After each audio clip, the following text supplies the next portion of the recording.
আসসালামু আলাইকুম প্রিয় কাস্টমার, সবাই কেমন আছেন? এটা হচ্ছে মাহফিলের পোস্টার 18-23, যেটা বলে 18-23 পোস্টার। আর এটা হচ্ছে আপনার 20-30, এটা হচ্ছে আপনার 20-30 একটা 18, এটা হচ্ছে 20-30 পোস্টার মাহফিলের আমার এক ভাইয়ের, এটা আমার এক দেনে ভাইয়ের সংগঠনের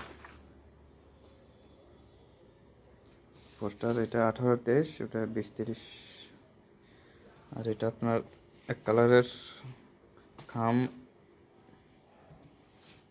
এক কালার কাট 50-50 পিস এখানে। আর এগুলো আপনার পোস্টার 4 কালার, এটা 4 কালার। যে আপনাদের কারো মাদ্রাসার বা সংগঠন মাহফিল লাগলে পোস্টার লিখতে সব করতে পারবেন ইনশাআল্লাহ। আসসালামু আলাইকুম।